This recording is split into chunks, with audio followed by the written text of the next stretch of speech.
John asked me, in the absence of Stephen Cam, who developed Darwin SW, John asked me to talk a little bit about it, and then I thought I would, if it's okay with everybody, take the liberty of situating that work in the context of the general issue of how to represent Darwin core in RDF.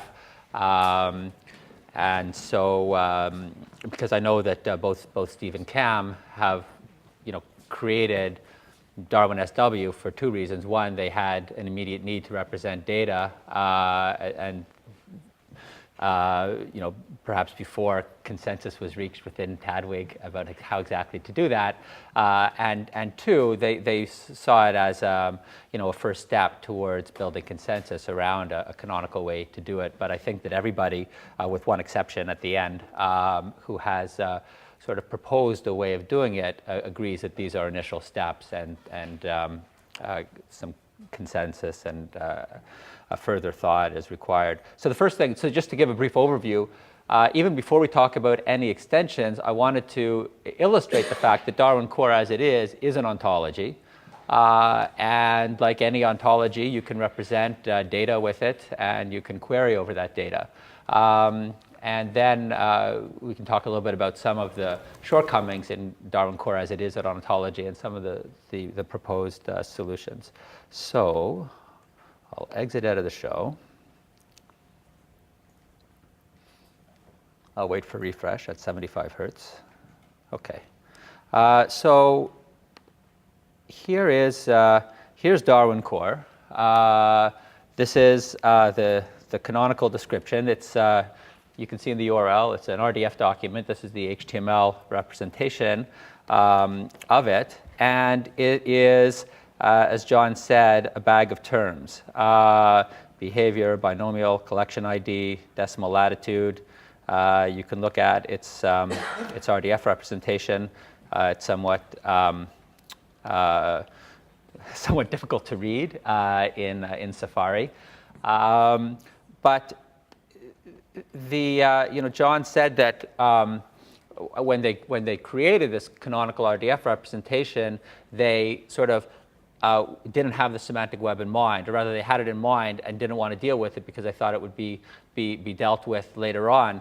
But to my mind, this is well suited for the semantic web and is a legitimate ontology in its own right. It's a list of the things that there are in the world of biodiversity.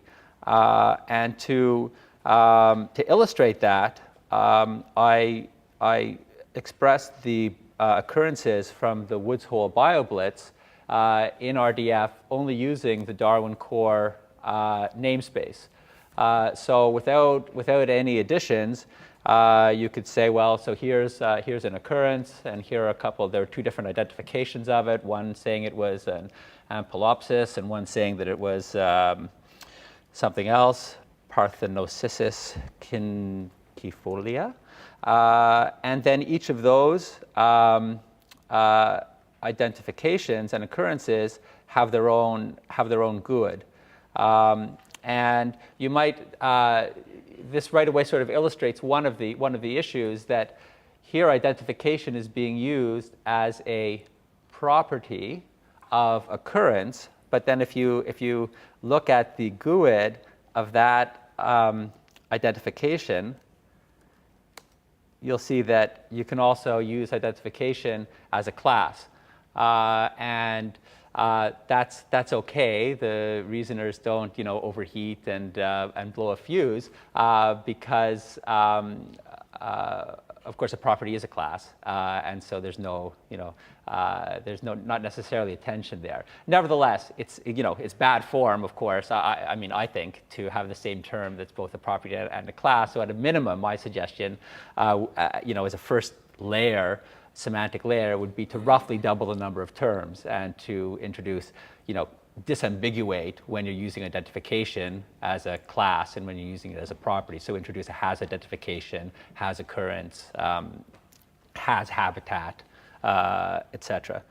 But even as it is,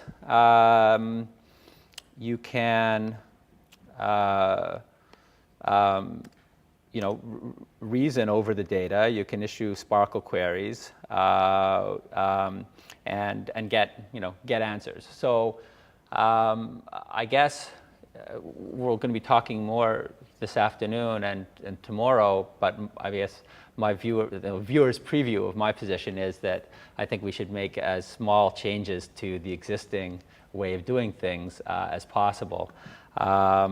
So the next, so Steve, now I've opened up Darwin SW, the class diagram.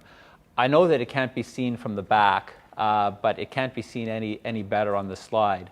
If you click on the Ready Talk slide there, it'll show the same thing, and we have the okay. The one. Ready Talk. Here we go. So that's what's being shown on. All right. So can you go to the slide that has the class diagram? I think it's the third slide. So as there was a lot of discussion, as John was mentioning, about how to move Darwin Core, how to make Darwin Core more appropriate for representing data in RDF and on the semantic web in general. And a lot of it centered around the overloading of the term occurrence. So Steve, since you're with us, I'll let you talk about Darwin SW in a minute. But I wanted to sort of just say what I think is its most important contribution, which is that it teases out some of the overloading of occurrence that went on. And it does this by introducing a new term, token. So, and John, correct me if I'm wrong, but I think that part of the issue was that coming out of a collections mentality, an occurrence was thought of as it could be a specimen, or it could be an image, or it could be a tissue sample, or it could just be something that you saw. And so Steve says, well, actually, to be more correct, the specimen or the tissue sample or the photograph are tokens of the occurrence. Word of mouth could be a token of the occurrence, and those tokens all serve as evidence. So I think he settled on token because evidence, he tried to introduce the term evidence, and I might be wrong about the history, and then there was too much argument over what evidence properly means, and so he settled on token. Similarly, he tried to introduce the term individual, and I think there was agreement that that would be a good term to add, a good concept to add to the graph, but there is no agreement on what it should be called and what its scope should be and whether it would include a flock of geese or a pack of wolves. And so I think that's left out, right? So there's still no individual in Darwin Core. No individual in Darwin Core, but the discussion did go forward and accept as a scope for that concept populations down to mixed taxon things in some cases. Right. And it would be called an organism. So that's still, though, that's not yet introduced. So the other thing to, I guess, notice is that these classes and the properties associated to them are normalized in the sense that if you look at identification, that can only be applied to a token, not to an occurrence. Or so, and similarly, the taxon itself, which is the determination, is then a property of the identification. Joel, can you do full screen? Yeah, that would be a good idea. That's a great idea. So just to point to what I was talking to, here's the occurrence. Here are the new terms, token and individual organism. And looking back, I didn't find the email, but from about 2 years ago, when Darwin Core was first represented in that RDF manner, there was a question, should there be any domain constraints on any of these terms, like, for example, identification?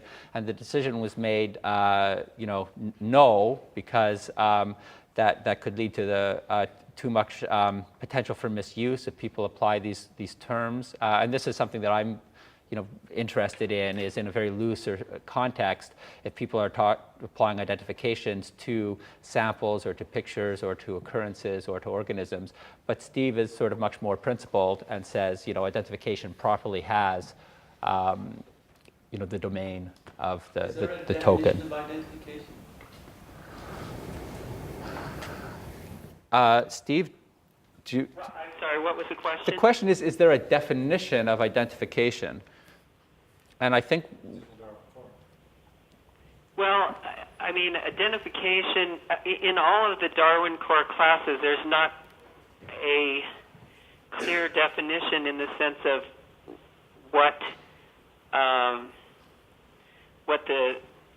how they are connected to the other classes. And I mean, I think that identification, identification connects something to a taxon concept, and I guess the question is, what is that something that is being identified? So, we took the position that that identification was connecting some kind of a nebulous thing, which we called individual organism, to a taxon. Isn't identification an event? Yes. I'm sorry? Is identification an event? No. It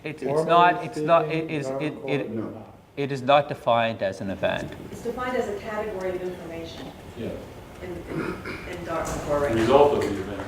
Conceptually, it is an event, but It's the term event in Darwin core derives from the Dublin core, which is why it doesn't say collecting event within the current session or the current sense of Darwin core. So we know there are many kinds of events in all the work we do. So I'll make a general point, which is if you're going to do a semantic version of the Darwin core, then you need definitions, which would be formulated using something like OWL. That's the first, you should be nodding your head. Well, only if I agree with you, right? And then the second point I would make is that that at the moment, I think many of these terms are just going to create puzzlement because they're so abstract. So most people don't use token in their daily data collection business, I would suppose. I think Stan actually inadvertently just pointed out some of the problems with the ambiguity here that we're dealing with, in that you do have tractable terms here. Identification, and it has a definition, says it's information, or category of information. That's not, It doesn't tell you much. It's a thing. But at the same time, as Stan pointed out here, oh wait, in my mind, when you say identification, I see a process, I see a activity. We have a long history of modeling in this community. Yeah. As I was telling, it goes back to 92 or 90 when we started doing this, and it's an identification as an event as an association of something biological with a taxonomy done by someone at some time is common to virtually all the models that we have done. When they have had... Except that it's not an event here. Except that in the Darwin core, because we didn't do assembly of terms into concepts like this, the structure that we've been talking about, it's not included. So I'm making a general point that if you're using abstract terms, that's fine, but then you're not going to help the user unless you define those abstract terms. Yeah, but, And if he says, but we have an established community here which knows what they're doing, you're creating a mystery because you want your data to be viewable from the outside by Japanese people with really nice machines. They will not understand. Japanese have really nice machines. This is the point that we're at. We're at the point of saying, yes, we all agree that we need to have a structural thing that's called a taxonomic identification or something like that, and that it has the properties or that it has the same basic shape as an event. Yeah. Although, I mean, defining identification as an event, I'm not saying it isn't. I'm not saying... No, I don't care how it's done. I just want to see the result. But I'm just saying that if you want to avoid... That could also be confusing. If the goal is to avoid confusion, people have an idea of what identification is. Is it an event? So I don't know. I'm just saying you need definitions. And there is a way of doing definitions within the semantic web, which is well understood, Right. and which will give you all kinds of benefits. Right, And but- just let me repeat what John and I what John and I discussed yesterday. So you have Darwin Core. It's full of terms. It's full of quasi-definitions. Go through Darwin Core as it is and try and define every single term using OWL, which is the standard that we're more or less forced to use for doing this currently. Sometimes it will be easy. Comment? Yeah? I think one of the way we looked at things like identification, occurrence, and event, in some sense, they're nodes that connect different things. So, identification is the thing that connects an organism to a taxon or a taxon concept. And so I think that was one of the reasons why when we got hung up on trying to define what these different things meant, that really we were essentially talking about joins between other categories of things. So that is one way of doing definitions. When you do it, then we will see whether the definition is intelligible. But the result has to help people to understand what particular data expressed in a certain way means. And it has to help people understand how to annotate their own data in the same way. And it seems that within this community, there are indeed people who know exactly what you just said means. I don't know what it means. And I can see all kinds of objections that other people might have based on what you've said. But Barry, I mean, sometimes the semantics that can be expressed in English, I mean, do you say that the full semantics that we would express in natural language should be expressed in OWL? No, what I say is there should be an experiment. Take the Darwin Core, try and define all the terms using OWL, because that's the standard that we're forced to use today, and see what you get. You will learn all kinds of things. You will learn that you don't know whether identification is an event or not an event, maybe. You will learn that the word token is used in a funny way, because some things which meet the definition of token are not listed under token within the structure that you have now. And then the ontology that will be generated automatically from that set of definitions, when you run it through the reasoner, will give you a list of categorization errors. I'm assuming. So this is an experiment. I have no idea how it will turn out. Mm-hmm. Once you get that list, you can change some of the definitions, and you can consult with your colleagues to find better definitions. And the result will be something which will be a step forward. Maybe it won't replace the Darwin Core, but it will be a step forward in understanding. Right. So I mean, those experiments have been done. They're being done, as we speak. And it's not clear to me that it will result in a step forward. And for example, if you get a categorization error, we don't need to classify. I mean, in a lot of ontology applications, the goal is to classify the ontology, to get a complete listing of the type hierarchy, of the class hierarchy, and also an instance categorization. But the artifacts of biodiversity informatics are typed. They come typed. I mean, we don't need to, run some record into a machine and know whether or not that's an identification. I mean, it will tell us it's an identification. If something's a picture, if something's a digital still image, we'll know that it's a digital still image. I truly think that you do need to do this. It's a basic quality assurance step. Yeah. And anyone who's working with the semantic web would assume that would be the basic step that everyone does. Well, that's, I mean, and the fact that you don't want to do it is strange. It's like not wanting to use a spell checker. Well, I mean, not every class if you want to say, I mean, a class is defined simply by introducing it as a class, and you define it, it inherits from OWL class, and there it's defined. And now, as human beings, we attach some meaning to it, and so we write our application code to understand that term according to our understanding of it. And yes, there's a vision of the semantic web in which we don't have to write the code because we'll have general purpose processors that can look at the machine definition and understand how to process it. I'm not saying that won't happen, but it doesn't have to happen to get a lot of value out of the semantic Okay, so web. let me just say one more thing. So the gene ontology used to be a very clunky, back-of-the-envelope word list, just a very, very minimal structure. After a few years, people had the idea to try and produce logically coherent definitions of the gene ontology terms. Immediately they started that with just a few definitions. They discovered errors. They discovered gaps. And when they actually finished with all the definitions, they discovered all kinds of interesting things about the ontology, which helped the ontology from a biological point of view. It became better in every respect. Now, you should want to do that. It's a healthy desire. It's a sign of a clean, living individual. The fact that you don't want to do it is strange. I mean, I think a rule for ontologies should be no naked terms. Except highly general primitives. Because you can't define everything. Defined in like the W3 specs or in some sort of a form. Yeah, but you can't define everything.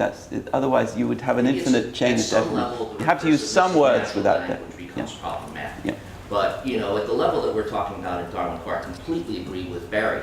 Minimally, we should have a natural language definition, and ideally something a bit more formal. Well, I certainly agree we should have a natural language definition, but I think a legitimate vision for the semantic web is that the ontologies serve as dictionaries for human users, that you have the namespace, and you say, if we're talking about a Darwin Core identification, everybody can look and say, oh, that's what a Darwin Core identification is, anybody that can understand natural language. And then only write code that uses Darwin Core : identification in that way. And that, I think, is already a big step forward, because you have a canonical place where people look and say, if you're using a DWC identification, you have to use it in this way. So if you want to say that there shouldn't be naked terms, I don't know what there should and shouldn't be, but I know that there is value from naked terms. Because 90% of the value of the semantic web comes from the namespace, comes from the disambiguation. Closed terms. For any naked term you put up there, unless you want it to be completely unconstrained, throw a few hints about usage or formal definitions. I think it can do nothing but help as long as it doesn't over-constrain. But you can try to constrain it as much as you want. But those hints can be in English. They don't have to be in OWL. Well, I don't think we're... What's the danger of having them, what do you lose by having them in OWL? I don't get what the resistance is to it. It becomes a lot harder to figure out how to model them in OWL. Because it's a lot easier than for people to say things that they don't really mean. For example, the Darwin Core type hierarchy used to define subclasses of events and subclasses of collection events, subclasses of specimens. And it was pointed out, and I think it was Steve that pointed it out, that the result was that a preserved specimen is an event. Obviously, if your OWL hierarchy is wrong, it's going to cause problems. Yeah. For a particular point of view, that OWL hierarchy was right. Another example is that one of the first descriptions of terms that people add, especially if they're using Protégé because it encourages it, is domain constraints. What does this term apply to? But of course, those constraints don't act as integrity constraints as they do in a database. They act as grist for a reasoning mill. And so now if people if you say identification, and Steve gets to this, if we ever get to his slides, we'll see that he recognizes this as one of the potential criticism, well, one of the criticisms of his current representation is that by having this highly normalized view where identification only applies to a token, if somebody identifies an image using the term identification, then that reasoner will assume that, well, okay, an image is a token. If somebody identifies, but if somebody, well, what if somebody but if somebody identifies an occurrence, then you have to reason that the occurrence is a token. If somebody tries to identify a species, They identify wrong. They're not using the definition of this is exactly my point. Is that the more the more complicated the ontology it is, the easier it is to say things that have implications that you don't want to imply. So the idea is that you would have good English language definitions to help the user. Yeah. And you would have good logical definitions to do basic quality control. Doing both of those will help the other. So you'll get better English definitions by doing the logic. You'll get better logical definitions by doing the English definitions. And users will have some clue as to how to use. Like if I go to the Darwin ontology now, as a naive user, I wouldn't know how to use the terms because I don't know what they're supposed to mean. And there's no guidance for me. There's no logical relationships. The textual definitions are vague. So I don't know what to put where. Well, like even saying, I'm lost. like in semantic Darwin core, saying that an occurrence is a junction of an event with an identification, I think it's helpful compared with the circular definition that exists in the current Darwin core standard that says an occurrence is an occurrence, more or less. And I think it's good practice to have those best practice examples. They established within all the IT world, and I think nearly everywhere they are needed. You need some guidelines with good examples in there where you can find yourself again with your routines. I just say one thing, that Buffo is designed to incorporate exactly those best practices. And if you're forced to specify whether a token is an occurrent or a continuant, or whether an identification is an occurrent or continuant, that will bring almost cost-free an immediate improvement in usability. Yeah. You mentioned the slide deck and getting to the slide. Do you want to just show the slides? Yeah, Steve, are you still in the mood to go through your slides? Yeah, well, I don't know if you have to go through all of them, but could you go back one slide from the one you're on right now? So, I mean, this is really the kind of core relationships between the different classes. And, you know, the discussion was going on about, like, well, what is an identification? And essentially the reason identification has to be in there is because you have many-to-one relationship between taxons and identifications. There can be many identifications that relate to a particular taxon concept. And likewise, the reason that there's a connection between identification and an organism is because you can have many identifications for a particular organism. So essentially, each of the connections between the pink things there represent one-to-many relationships, and that's why they were separated out as different classes. So I didn't get terribly hung up on what the exact definition was of event or occurrence, but just simply saying that there are connections between things where you have one-to-many relationships. The blue section in the middle, could you advance down 2 slides? This is, I think, the place where we sort of don't have agreement on what the structure of this should be. I mean, the slide that I just showed you, there really seemed to be more or less a consensus among people in our discussion that was how things were related. But in terms of what's the relationship between identifications and occurrences, we stuck this thing which essentially should have probably been defined as taxonomically homogeneous identity in between identifications and occurrences. And what exactly that means is a subject of discussion. But I think the idea of token, really, if you just don't call it token and you call it evidence, that essentially defines what token is. It could be evidence that an organism occurred at a particular spot. It could be evidence that's the basis for an identification. It's just simply evidence. And it could even be the same thing as an individual organism, or it could be something derived from an individual organism. So, what we call token just simply means evidence of some form.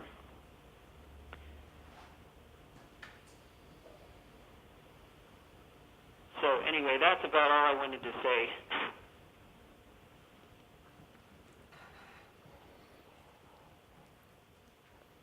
So, Steve, you haven't been here for earlier discussions, but I've made a series of very simple and very boring points, and I'll continue to make them until I die.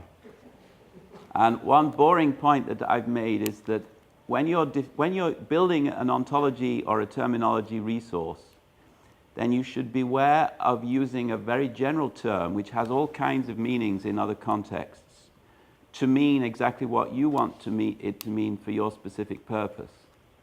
And one of the reasons why that is a bad thing is because other people are going to want to use the data which you've annotated using your resource to do all kinds of unanticipated things. And if they find that you're using a word that for them has a much more general meaning, then they will not find it easy to use the data annotated in your terms. Now, the word evidence is going to be used by nearly every scientist, and it's going to mean statistical evidence, it's going to mean evidence on the basis of what was calculated, it's going to mean evidence in your sense, evidence pertaining to a sample, for instance. So you shouldn't use the word evidence. You can call it Darwin evidence or herbarium evidence, but you can't just call it evidence. Right. Well, I mean, this is a part of the whole problem with defining what an individual organism was, because the term individual has a particular meaning, and so that's why it really probably should have been called taxonomically homogeneous entity, because that's essentially what we intended for it to mean. But there's history in what people call things. And, I'm not sure what the best thing.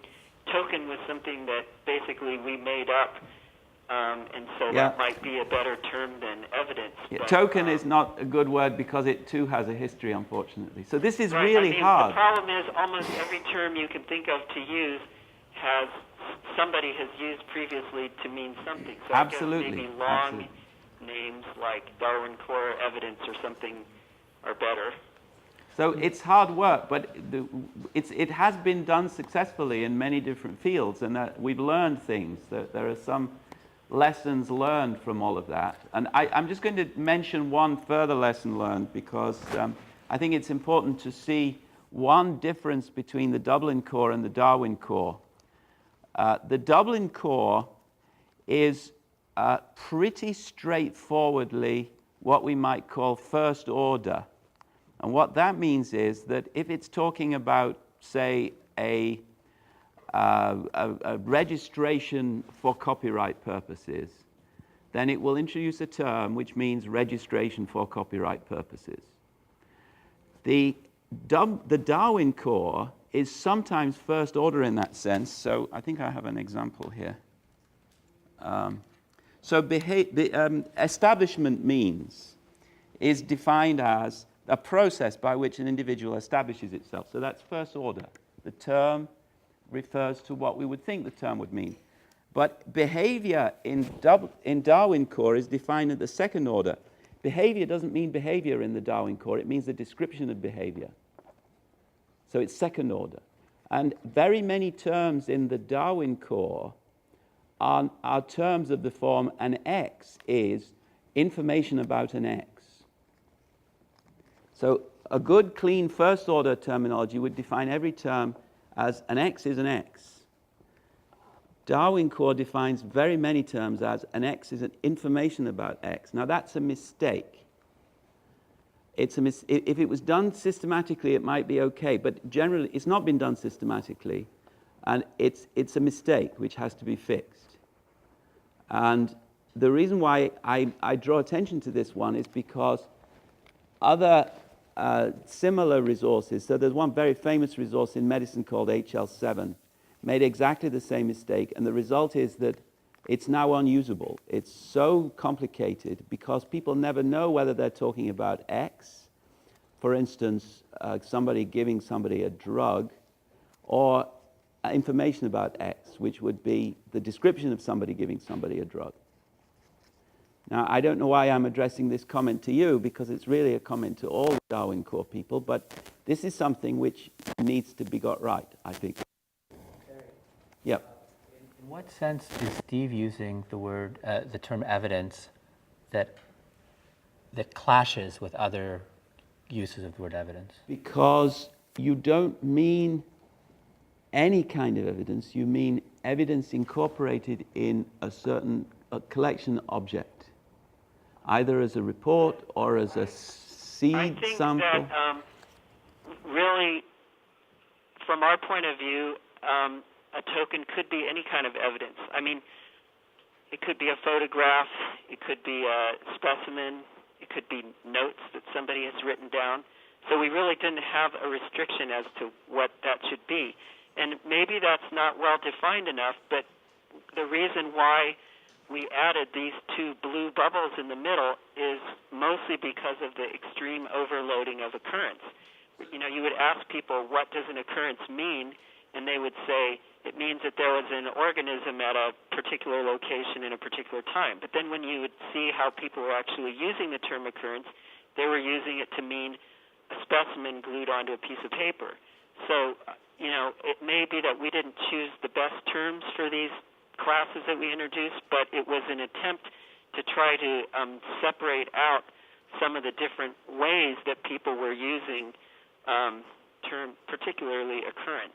Although in this case, Steve, we're not arguing about the term class, which is token, but the word for the property, which is has evidence or evidence for.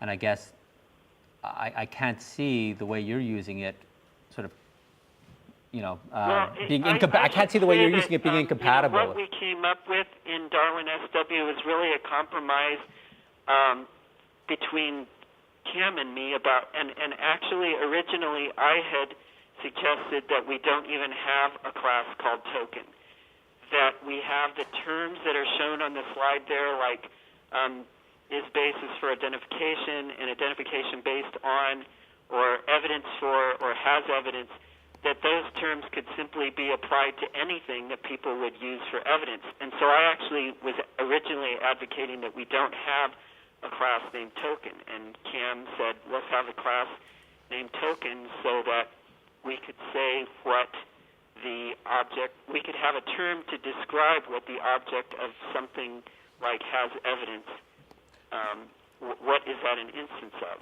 Yeah. So I didn't really see token as a thing necessarily that needed to be defined. Yeah, so I have right now, just for, I guess, contrast, Pete's taxonconcept.org.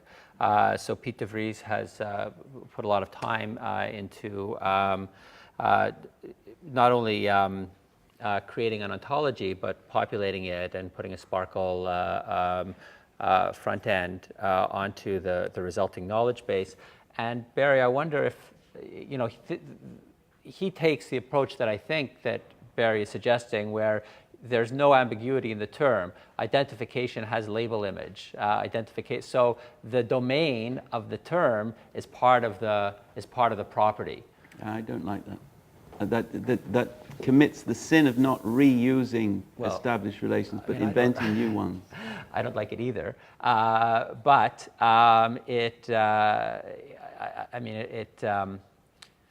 In a sense,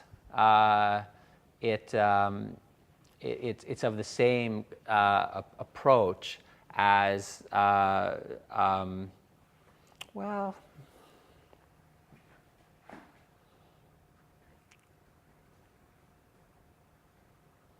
so why don't you like it? Because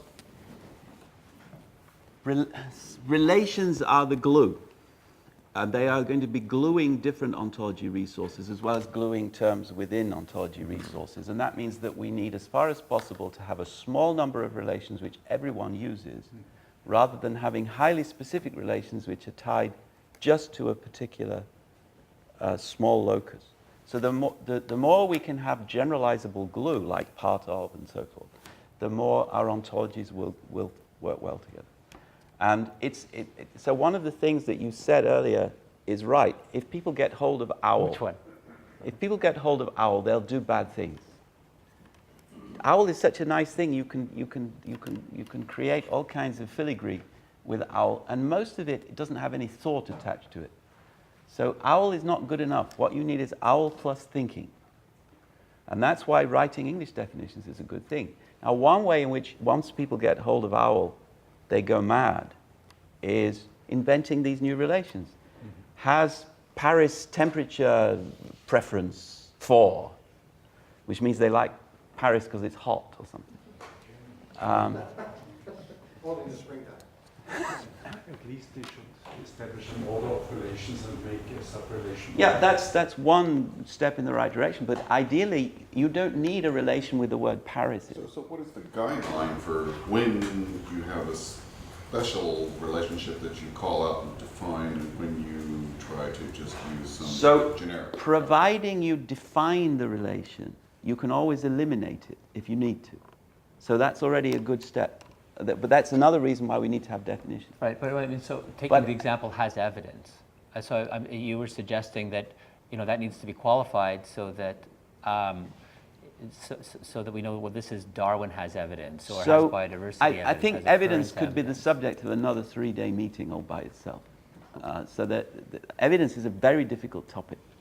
And I think that what you really mean by evidence is the stuff in the box, whether it's a piece of paper or a photograph or a seed stuck to a piece of paper. You don't mean evidence in the sense in which most scientists mean evidence, which is arguments, data.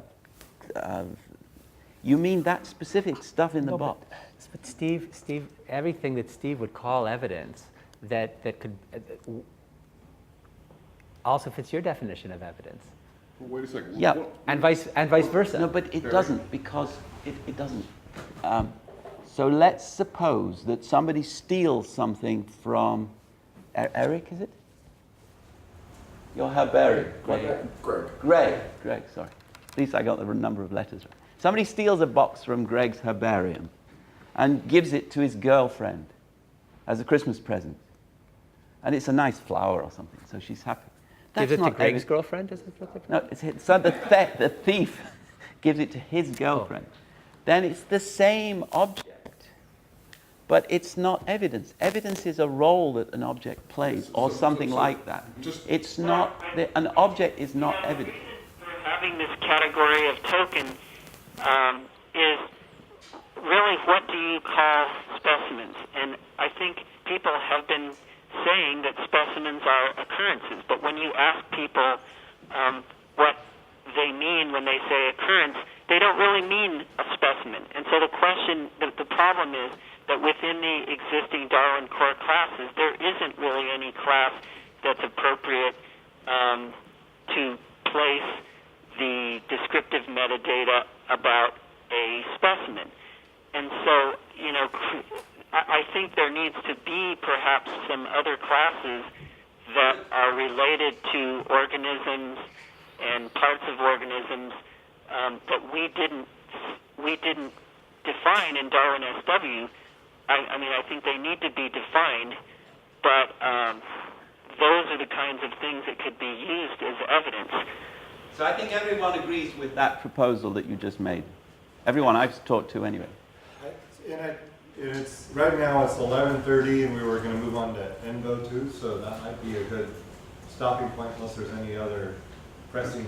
I just wanted to clarify, and I think, I'm not sure if the impression that you've got of people in this room is complete, and that is that the Darwin core was a synthesis of people focused on observation data, monitoring data, where there was no evidence except what the human saw and then records, But then there would be the record. Can I notes. ask? Or if it's a digital or whatever, and then there's the stuff in the box that could be a physical. Okay, that's fine, but we- Okay. Yeah. Maybe a question for Steve, but I mean, it seems like there should be, or is at least a philosophical relationship between token and basis of record. Is that correct? I couldn't hear the whole question. It seems like there's at least a philosophical or underlying relationship between the Darwin core term basis of record and what you guys are referring to as tokens, which is basically a basis for an assertion or I think you're right. Yeah, isn't that right, Steve, that you were trying to clarify basis of record? yeah. I bring it up just Were we trying to clarify basis of record? Well, in Was other the words, question? the difference is though that it's really not the basis of the record. It's the basis of the assertion that a certain individual occurred in a certain place. So, and again, basis of record seemed, and Steve, I think, maybe Steve should say why he didn't use basis of record, but that seemed tied to collection objects. Well, I mean, basis of record is another thing that I think is overloaded, because when you look at the possible values for it, it contains things like locations, events, identifications. So I think part of the problem is that basis of record, what basis of record means isn't exactly clear.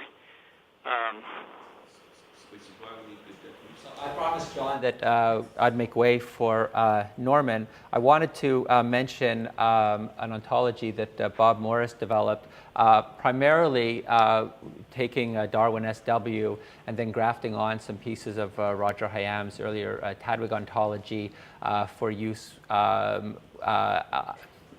for certain components of AOD records, data annotation records. And I told him I wanted to mention it, so I'll just read you what he replied. If you say anything at all about it, it probably should be that it is an ontology of convenience for dealing with the concerns of curators, largely made by trimming Darwin SW, adding some things from the Tadwig ontologies. And then he goes on to say, I think such an undertaking needs a workshop of comparable length to the one in Kansas, and maybe this is also a viewer's preview of the discussions tomorrow, which would be, well, where do we take this